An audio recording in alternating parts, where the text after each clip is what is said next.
ಕಳಪೆ ಮುಂಗಡ ಪತ್ರವನ್ನು ನೋಡಿರಲಿಲ್ಲ. 14 ಬಡ್ಜೆಟನ್ನು ಮಂಡನೆ ಮಾಡಿದಂಥ ಮುಖ್ಯಮಂತ್ರಿ ಸಿದ್ದರಾಮಯ್ಯನವರು 15ನೇ ಬಡ್ಜೆಟ್ನಲ್ಲಿ ಈ ರಾಜ್ಯದಲ್ಲಿ ಎಲ್ಲ ತಾಲೂಕುಗಳಲ್ಲಿ ಭೀಕರ ಬರಗಾಲ ಇದೆ ಗೊತ್ತಿದ್ದರೂ ಸಹ ಬರಗಾಲದ ಬಗ್ಗೆ ಒಂದು ಶಬ್ದ ಮಾತಾಡಲಿಲ್ಲ, ಅದಕ್ಕೆ ಹಣವನ್ನು ಕೊಡಲಿಲ್ಲ. ಈ ರೀತಿ ರೈತರ ಜೀವನಕ್ಕೆ ಚೆಲ್ಲಾಟ ಮಾಡುವಂಥ ಕೆಲಸವನ್ನು ಮಾಡಿದ್ದಾರೆ.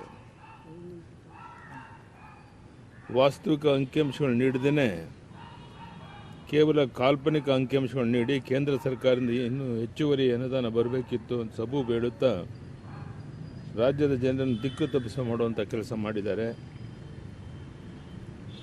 ಈ ಆಯವ್ಯಯ ರಾಜ್ಯದ ಜನರಿಗೆ ಮಾಡಿದ ಮಹಾ ಮೋಸ. ಬಹುಶಃ ಇಡೀ ರಾಜ್ಯದ ಎಲ್ಲ ಕ್ಷೇತ್ರಗಳನ್ನ ಮರೆತು ಕೇವಲ ಅವರ ಕ್ಷೇತ್ರಕ್ಕೆ ವರುಣಾ ಕ್ಷೇತ್ರಕ್ಕೆ 2,000 ಕೋಟಿ ರೂಪಾಯಿಗಳನ್ನ ಇಟ್ಕೊಂಡಿರುವಂಥದ್ದು. ಬೇರೆ ಶಾಸಕರಿಗೆ ಅವರ ಕ್ಷೇತ್ರದ ಗತಿ ಏನು ಅನ್ನೋದ್ರ ಬಗ್ಗೆ ಒಂದು ಕ್ಷಣ ಚಿಂತನೆ ಮಾಡಿದಿರುವಂಥ ಒಬ್ಬ ಮುಖ್ಯಮಂತ್ರಿ ಈಗ ನನ್ನ ಪ್ರಕಾರ ಸುಮಾರು 40,000 ಕೋಟಿಗೂ ಹೆಚ್ಚು ಪೆಂಡಿಂಗ್ ಬಿಲ್ ಇದೆ. ಹಾಲು ಉತ್ಪಾದಕರ ಪ್ರೋತ್ಸಾಹಧನದೇ ಸುಮಾರು 800 ಕೋಟಿ ಬಾಕಿ ಇದೆ. ಇದು ಯಾವುದ್ರ ಬಗ್ಗೆನೂ ಒಂದು ಪ್ರಸ್ತಾಪವನ್ನು ಮಾಡದೇ ಜನರಿಗೆ ದ್ರೋಹ ಮಾಡುವಂಥ ಕೆಲಸವನ್ನು ರಾಜ್ಯದ ಮುಖ್ಯಮಂತ್ರಿ ಮಾಡಿದ್ದಾರೆ. ರಾಜ್ಯದ ಜನರಿಗೆ ಮೋಸ ಮಾಡೋದಿರಲಿ, ಉಪಮುಖ್ಯಮಂತ್ರಿಗಳಾದಂಥ ಡಿ.ಕೆ. ಶಿವಕುಮಾರ್ ನಿರ್ವಹಿಸ್ತಾ ಇರುವಂಥ ಜಲಸಂಪನ್ಮೂಲ ಇಲಾಖೆಗೆ ಯಾವುದೇ ಅನುದಾನ ನೀಡದೆ ಅವರಿಗೂ ಮೋಸ ಅನ್ಯಾಯ ಮಾಡಿದ್ದಾರೆ. ಸನ್ಮಾನ್ಯ ಡಿ.ಕೆ. ಶಿವಕುಮಾರ್ ಅವರು ಮೇಕೆದಾಟು ಪಾದಯಾತ್ರೆ ಮಾಡಿದ್ದೇ ಸಾಧನೆ. ಈ ಯೋಜನೆಯನ್ನು ಆರಂಭಿಸುವ ಯಾವ ಖಾತ್ರಿ ಆಯವ್ಯಯದಲ್ಲಿ ಕಾಣೋದಿಲ್ಲ.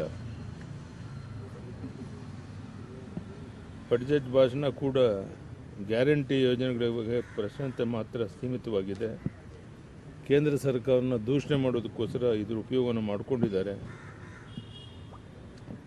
ಕೃಷಿ ಮತ್ತು ಬೆಳೆ ಸಾಲ ಮನ್ನಾ ಬಗ್ಗೆ ಯಾವುದೇ ಮಾತಿಲ್ಲ. ಜಲಸಂಪನ್ಮೂಲ, ಮೇಕೆದಾಟು, ಎತ್ತಿನ ಹೊಳೆ ಹಾಗೂ ಕೃಷ್ಣಾ ಕೊಡೋದು ಯೋಜನೆಗಳ ಅನುದಾನ ಒದಗಿಸಿಲ್ಲ. ಬರೀ ಅಂಕಿ ಸಂಖ್ಯೆಗಳಿಗೆ ಸೀಮಿತವಾದ ಘೋಷಣೆಗಳಾಗಿದ್ದಾವೆ.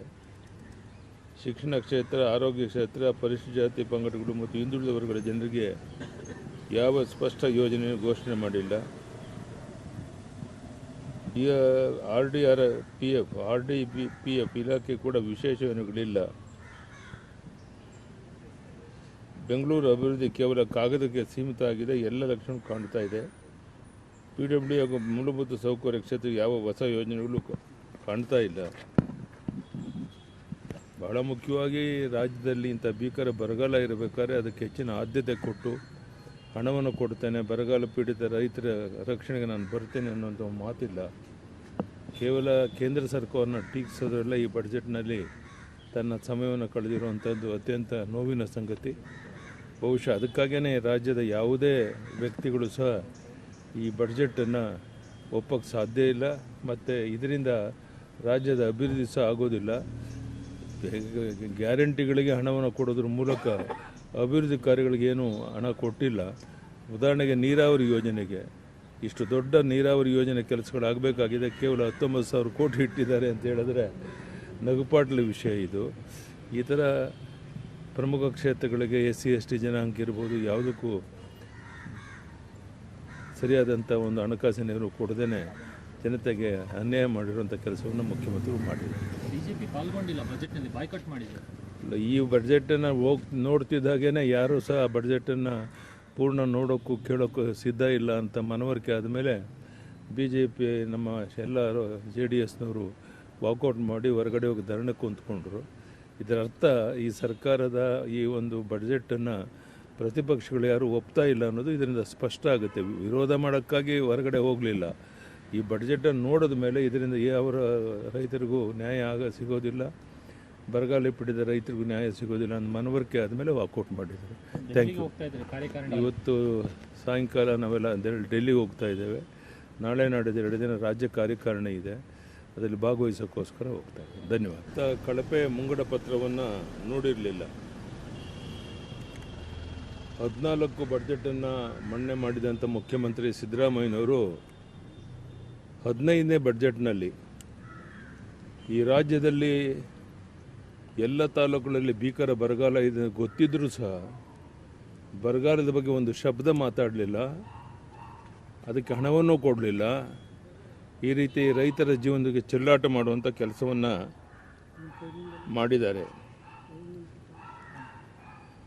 ವಾಸ್ತವಿಕ ಅಂಕಿಅಂಶಗಳು ನೀಡದೇ ಕೇವಲ ಕಾಲ್ಪನಿಕ ಅಂಕಿಅಂಶಗಳು ನೀಡಿ ಕೇಂದ್ರ ಸರ್ಕಾರದಿಂದ ಇನ್ನೂ ಹೆಚ್ಚುವರಿ ಅನುದಾನ ಬರಬೇಕಿತ್ತು ಅಂತ ಸಬು ಬೇಡುತ್ತಾ ರಾಜ್ಯದ ಜನರನ್ನು ದಿಕ್ಕು ತಪ್ಪಿಸ ಮಾಡುವಂಥ ಕೆಲಸ ಮಾಡಿದ್ದಾರೆ. ಈ ಆಯವ್ಯಯ ರಾಜ್ಯದ ಜನರಿಗೆ ಮಾಡಿದ ಮಹಾ ಮೋಸ. ಬಹುಶಃ ಇಡೀ ರಾಜ್ಯದ ಎಲ್ಲ ಕ್ಷೇತ್ರಗಳನ್ನ ಮರೆತು ಕೇವಲ ಅವರ ಕ್ಷೇತ್ರಕ್ಕೆ, ವರುಣಾ ಕ್ಷೇತ್ರಕ್ಕೆ 2,000 ಕೋಟಿ ರೂಪಾಯಿಗಳನ್ನ ಇಟ್ಕೊಂಡಿರುವಂಥದ್ದು. ಬೇರೆ ಶಾಸಕರಿಗೆ ಅವರ ಕ್ಷೇತ್ರದ ಗತಿ ಏನು ಅನ್ನೋದ್ರ ಬಗ್ಗೆ ಒಂದು ಕ್ಷಣ ಚಿಂತನೆ ಮಾಡಿದಿರುವಂಥ ಒಬ್ಬ ಮುಖ್ಯಮಂತ್ರಿ ಈಗ ನನ್ನ ಪ್ರಕಾರ ಸುಮಾರು 40,000 ಕೋಟಿಗೂ ಹೆಚ್ಚು ಪೆಂಡಿಂಗ್ ಬಿಲ್ ಇದೆ. ಹಾಲು ಉತ್ಪಾದಕರ ಪ್ರೋತ್ಸಾಹಧನದೇ ಸುಮಾರು 800 ಕೋಟಿ ಬಾಕಿ ಇದೆ. ಇದು ಯಾವುದ್ರ ಬಗ್ಗೆನೂ ಒಂದು ಪ್ರಸ್ತಾಪವನ್ನು ಮಾಡದೇ ಜನರಿಗೆ ದ್ರೋಹ ಮಾಡುವಂಥ ಕೆಲಸವನ್ನು ರಾಜ್ಯದ ಮುಖ್ಯಮಂತ್ರಿ ಮಾಡಿದ್ದಾರೆ. ರಾಜ್ಯದ ಜನರಿಗೆ ಮೋಸ ಮಾಡೋದಿರಲಿ, ಉಪಮುಖ್ಯಮಂತ್ರಿಗಳಾದಂಥ ಡಿ.ಕೆ. ಶಿವಕುಮಾರ್ ನಿರ್ವಹಿಸ್ತಾ ಇರುವಂಥ ಜಲಸಂಪನ್ಮೂಲ ಇಲಾಖೆಗೆ ಯಾವುದೇ ಅನುದಾನ ನೀಡದೆ ಅವರಿಗೂ ಮೋಸ ಅನ್ಯಾಯ ಮಾಡಿದ್ದಾರೆ. ಸನ್ಮಾನ್ಯ ಡಿ.ಕೆ. ಶಿವಕುಮಾರ್ ಅವರು ಮೇಕೆದಾಟು ಪಾದಯಾತ್ರೆ ಮಾಡಿದ್ದೇ ಸಾಧನೆ. ಈ ಯೋಜನೆಯನ್ನು ಆರಂಭಿಸುವ ಯಾವ ಖಾತ್ರಿ ಆಯವ್ಯಯದಲ್ಲಿ ಕಾಣೋದಿಲ್ಲ. ಬಡ್ಜೆಟ್ ಭಾಷಣ ಕೂಡ ಗ್ಯಾರಂಟಿ ಯೋಜನೆಗಳ ಬಗ್ಗೆ ಪ್ರಶ್ನೆ ಮಾತ್ರ ಸೀಮಿತವಾಗಿದೆ. ಕೇಂದ್ರ ಸರ್ಕಾರವನ್ನು ದೂಷಣೆ ಮಾಡೋದಕ್ಕೋಸ್ಕರ ಇದ್ರ ಉಪಯೋಗವನ್ನು ಮಾಡಿಕೊಂಡಿದ್ದಾರೆ. ಕೃಷಿ ಮತ್ತು ಬೆಳೆ ಸಾಲ ಮನ್ನಾ ಬಗ್ಗೆ ಯಾವುದೇ ಮಾತಿಲ್ಲ. ಜಲಸಂಪನ್ಮೂಲ, ಮೇಕೆದಾಟು, ಎತ್ತಿನ ಹೊಳೆ ಹಾಗೂ ಕೃಷ್ಣಾ ಕುಳದ ಯೋಜನೆಗಳ ಅನುದಾನ ಒದಗಿಸಿಲ್ಲ. ಬರೀ ಅಂಕಿ ಸಂಖ್ಯೆಗಳಿಗೆ ಸೀಮಿತವಾದ ಘೋಷಣೆಗಳಾಗಿದ್ದಾವೆ. ಶಿಕ್ಷಣ ಕ್ಷೇತ್ರ, ಆರೋಗ್ಯ ಕ್ಷೇತ್ರ, ಪರಿಶಿಷ್ಟ ಜಾತಿ ಪಂಗಡಗಳು ಮತ್ತು ಹಿಂದುಳಿದ ವರ್ಗಗಳ ಜನರಿಗೆ ಯಾವ ಸ್ಪಷ್ಟ ಯೋಜನೆ ಘೋಷಣೆ ಮಾಡಿಲ್ಲ. RDPF ಇಲಾಖೆ ಕೂಡ ವಿಶೇಷ ಯೋಜನೆಗಳಿಲ್ಲ. ಬೆಂಗಳೂರು ಅಭಿವೃದ್ಧಿ ಕೇವಲ ಕಾಗದಕ್ಕೆ ಸೀಮಿತ ಆಗಿದೆ. ಎಲ್ಲ ಲಕ್ಷಣ ಕಾಣ್ತಾ ಇದೆ. PWD ಹಾಗೂ ಮೂಲಭೂತ ಸೌಕರ್ಯ ಕ್ಷೇತ್ರಕ್ಕೆ ಯಾವ ಹೊಸ ಯೋಜನೆಗಳು ಕಾಣ್ತಾ ಇಲ್ಲ. ಬಹಳ ಮುಖ್ಯವಾಗಿ ರಾಜ್ಯದಲ್ಲಿ ಇಂಥ ಭೀಕರ ಬರಗಾಲ ಇರಬೇಕಾದ್ರೆ ಅದಕ್ಕೆ ಹೆಚ್ಚಿನ ಆದ್ಯತೆ ಕೊಟ್ಟು ಹಣವನ್ನು ಕೊಡ್ತೇನೆ, ಬರಗಾಲ ಪೀಡಿತ ರೈತರ ರಕ್ಷಣೆಗೆ ನಾನು ಬರ್ತೇನೆ ಅನ್ನೋಂಥ ಮಾತಿಲ್ಲ. ಕೇವಲ ಕೇಂದ್ರ ಸರ್ಕಾರವನ್ನು ಟೀಕಿಸೋದ್ರಲ್ಲ ಈ ಬಡ್ಜೆಟ್ನಲ್ಲಿ ತನ್ನ ಸಮಯವನ್ನು ಕಳೆದಿರುವಂಥದ್ದು ಅತ್ಯಂತ ನೋವಿನ ಸಂಗತಿ. ಬಹುಶಃ ಅದಕ್ಕಾಗಿಯೇ ರಾಜ್ಯದ ಯಾವುದೇ ವ್ಯಕ್ತಿಗಳು ಸಹ ಈ ಬಡ್ಜೆಟನ್ನು ಒಪ್ಪಕ್ಕೆ ಸಾಧ್ಯ ಇಲ್ಲ. ಮತ್ತು ಇದರಿಂದ ರಾಜ್ಯದ ಅಭಿವೃದ್ಧಿ ಸಹ ಆಗೋದಿಲ್ಲ. ಗ್ಯಾರಂಟಿಗಳಿಗೆ ಹಣವನ್ನು ಕೊಡೋದ್ರ ಮೂಲಕ ಅಭಿವೃದ್ಧಿ ಕಾರ್ಯಗಳಿಗೆ ಏನೂ ಹಣ ಕೊಟ್ಟಿಲ್ಲ. ಉದಾಹರಣೆಗೆ ನೀರಾವರಿ ಯೋಜನೆಗೆ ಇಷ್ಟು ದೊಡ್ಡ ನೀರಾವರಿ ಯೋಜನೆ ಕೆಲಸಗಳಾಗಬೇಕಾಗಿದೆ, ಕೇವಲ 19,000 ಕೋಟಿ ಇಟ್ಟಿದ್ದಾರೆ ಅಂತ ಹೇಳಿದ್ರೆ ನಗುಪಾಟ್ಲ ವಿಷಯ ಇದು. ಈ ಥರ ಪ್ರಮುಖ ಕ್ಷೇತ್ರಗಳಿಗೆ SC/ST ಜನಾಂಗ ಇರ್ಬೋದು, ಯಾವುದಕ್ಕೂ ಸರಿಯಾದಂಥ ಒಂದು ಹಣಕಾಸಿನ ನೆರವು ಕೊಡದೇ ಜನತೆಗೆ ಅನ್ಯಾಯ ಮಾಡಿರುವಂಥ ಕೆಲಸವನ್ನು ಮುಖ್ಯಮಂತ್ರಿಗಳು ಮಾಡಿದ್ದಾರೆ. ಬಿಜೆಪಿ ಪಾಲ್ಗೊಂಡಿಲ್ಲ ಬಜೆಟ್ನಲ್ಲಿ, ಬಾಯ್ಕಾಟ್ ಮಾಡಿದೆ. ಈ ಬಡ್ಜೆಟನ್ನು ನೋಡ್ತಿದ್ದಾಗೇ ಯಾರೂ ಸಹ ಬಡ್ಜೆಟನ್ನು ಪೂರ್ಣ ನೋಡೋಕ್ಕೂ ಕೇಳೋಕ್ಕೂ ಸಿದ್ಧ ಇಲ್ಲ ಅಂತ ಮನವರಿಕೆ ಆದಮೇಲೆ BJP ನಮ್ಮ ಎಲ್ಲರೂ JDSನವರು ವಾಕೌಟ್ ಮಾಡಿ ಹೊರಗಡೆ ಹೋಗಿ ಧರಣಿ ಕುಂತ್ಕೊಂಡ್ರು. ಇದರ ಅರ್ಥ ಈ ಸರ್ಕಾರದ ಈ ಒಂದು ಬಡ್ಜೆಟನ್ನು ಪ್ರತಿಪಕ್ಷಗಳು ಯಾರೂ ಒಪ್ತಾ ಇಲ್ಲ ಅನ್ನೋದು ಇದರಿಂದ ಸ್ಪಷ್ಟ ಆಗುತ್ತೆ. ವಿರೋಧ ಮಾಡೋಕ್ಕಾಗಿ ಹೊರಗಡೆ ಹೋಗಲಿಲ್ಲ. ಈ ಬಡ್ಜೆಟನ್ನು ನೋಡಿದ ಮೇಲೆ ಇದರಿಂದ ಯಾವ ರೈತರಿಗೂ ನ್ಯಾಯ ಸಿಗೋದಿಲ್ಲ, ಬರಗಾಲ ಪೀಡಿತ ರೈತರಿಗೂ ನ್ಯಾಯ ಸಿಗೋದಿಲ್ಲ ಅಂತ ಮನವರಿಕೆ ಆದಮೇಲೆ ವಾಕೌಟ್ ಮಾಡಿದ್ದಾರೆ. Thank you. ಇವತ್ತು ಸಾಯಂಕಾಲ ನಾವೆಲ್ಲ ಡೆಲ್ಲಿಗೆ ಹೋಗ್ತಾ ಇದ್ದೇವೆ. ನಾಳೆ ನಾಡಿದ್ದು 2 ದಿನ ರಾಜ್ಯ ಕಾರ್ಯಕಾರಿಣಿ ಇದೆ, ಅದರಲ್ಲಿ ಭಾಗವಹಿಸೋಕ್ಕೋಸ್ಕರ ಹೋಗ್ತಾ ಇದ್ದೇವೆ. ಧನ್ಯವಾದ.